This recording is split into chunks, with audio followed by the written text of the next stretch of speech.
From Hargeisa, Somaliland, this is CBA. My name is Abdillahi Hassan and you are watching the news in brief.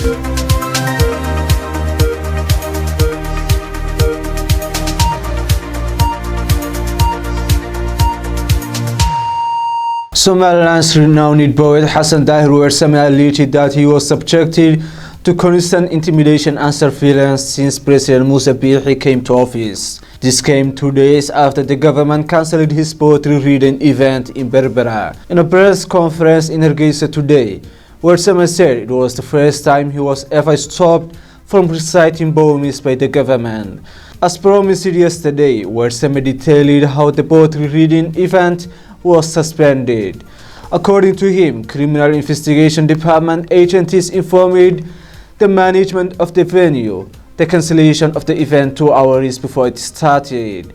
The agencies referred the management to the city authorities for the reason behind the cancellation. The city officials on their part said the order came from Hargeisa to cancel the event. The board said the suspension was not an isolated incident, but the culmination of sustained campaign of intimidation and harassment to silence him. The poet, who is a public teacher, alleged that he was called for disciplinary questioning because of a Facebook post critical of the government. Those spoken words held President Musa Bihi responsible for all the intimidation and harassment he was subjected to for the past 2 years. He said the president was happy about his treatment. Finally, the poet declared that he will continue writing and reciting poetry and speaking the truth. Somaliland's Minister of Minerals alleged that some members of the diaspora community are hampering mining efforts in the country. The minister, who came before the Standing Committee of the House today, said the diaspora communities are arming locals to oppose mining activities in Fiqi Ayub locality in Togdel region. Minister Chama Mahmoud Igal said some local influencers have organized youth to disturb the mining activities in the area. The minister was briefing the Standing Committee about the government's efforts to facilitate the country's natural resources exploitation. The minister said the biggest challenge for the exploration of natural resources is the local skepticism of mineral exploration in their areas. He warned the locals' hostilities will chase away investors and in the process prevent development. The minister emphasized the government's ownership of all natural resources in the country.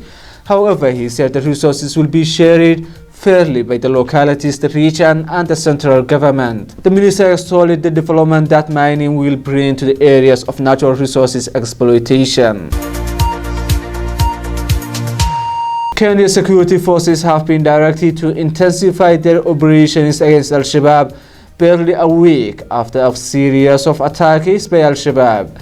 Speaking at a meeting with top security officials, Kenya's President Uhuru Kenyatta directed security officers to mount operations to flush out terrorist operatives and all sleeper cells in northeastern and coast region. The president, who hosted top security chiefs in the highlight of annual security review and planning conference at State House in Mombasa on Friday, said the tempo against terrorism must be high and aggressive. He stated the sponsors and recruiters of terrorists must be targeted and dealt with harshly. President Kenyatta told the security chiefs to be vigilant and bring to an end by all means such as smuggling of contrabands through which terrorists receive funding. Kenya's security agencies are under scrutiny following the latest attacks in the coastal part of the eastern African country and northeastern region. Analysts say it is a sign that Al-Shabaab is still very much a force to be reckoned with. 10 people have been wounded with 2 sustaining serious injuries following a hand grenade attack in Mogadishu on Friday night. According to security officials, the explosive device was hurled into a house where young people gathered for fun in the Yakshi district. Somali police force arrived at the scene of the crime shortly to conduct further investigations. It is not immediately clear the main motive behind the attack, and who is responsible, since no group claiming responsibility. Armed group Al-Shabaab frequently carries out attacks in the form of car bombings and grenade attacks in Mogadishu, targeting government installations. More than 90 people were killed and 150 others wounded following a truck bomb attack in air control of Goya Junction in Mogadishu last month. Al-Shabaab claiming responsibility for the attack, while for the first time regretting massive civilian casualties it caused. Nearly 100 fishermen in the Somali coastal town of Hobyo in Mudug region have stopped going out to sea because the town lacks electricity to power coal storage facilities. Two of the three power companies that had been providing electricity to Hobyo pulled out 3 months ago, citing high cost of fuel and poor profits. The town used to have electricity 24 hours, but the single remaining power provider can only generate 4 hours of electricity a day.